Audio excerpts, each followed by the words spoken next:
Melissa from Pudd'nhead Books, and I'm here to talk to you about some of my favorite books for the upcoming book fair.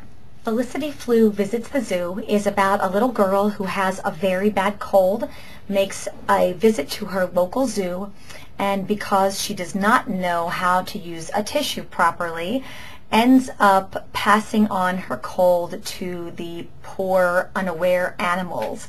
As you can see from the little green handprints all over the elephant, this is a story filled with fun and a little bit of gross stuff. Dinosaur Hunt is book one of a new early reader series called Max Spaniel, about an intrepid dog who considers himself something of an explorer and hunter. He decides one day that he is going to hunt for dinosaurs, and I think that you will love taking this adventure with him. There is a brand new Fancy Nancy book coming, a Christmas book, and it will be at the shop in time for your book fair.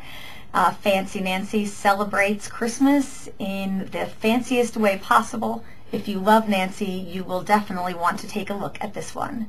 The Luck of the Loch Ness Monster, A Tale of Picky Eating, is a book about a girl named Katerina Elizabeth who is taking an ocean liner across to visit her grandmother in Scotland, and she's traveling alone for the first time. Her parents have planned the entire trip, including what she's to eat.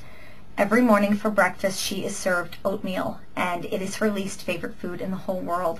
So every day she tosses it out the porthole and into the ocean, where there is a little sea worm swimming, and when the oatmeal ends in the water, he eats it and thinks it's delicious. And so he decides that he's going to follow the boat. Every day when she throws her oatmeal in, he eats it, and he grows bigger and bigger and bigger. And when the boat reaches Loch Ness, he can no longer fit out of the loch. And you'll have to read it to find out what happens next.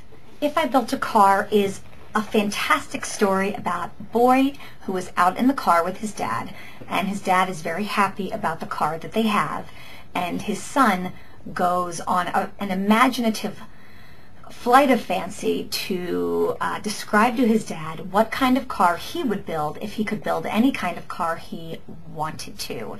And as you will see in the book, this car would be truly amazing.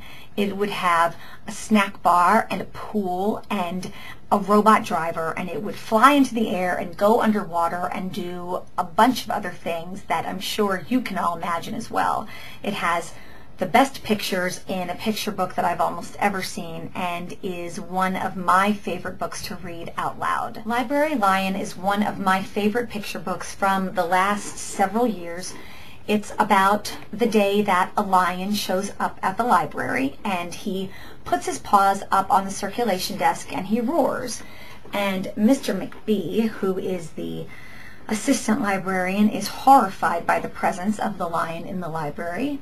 And Miss Merriweather, the head librarian, agrees that he can stay if he will be nice and quiet. So he begins coming every day for story time, and he makes great friends with the children. But Mr. McBee is still very unhappy about the presence of the lion in the library, and is determined that one way or another he will get rid of him. You will have to see what happens. This is definitely a book you don't want to miss. The Big Fat Cow That Goes Kapow is a hilarious book of tongue-twisting, rhyming poetry, which is sort of a cross between Dr. Seuss and the author of Captain Underpants. All kinds of wacky things happen in this book. Each poem is its own little short story. I laughed hysterically while I was reading it, and I think that you will too. So thanks so much for listening, everyone, and hopefully I will see you at the book fair. Bye-bye.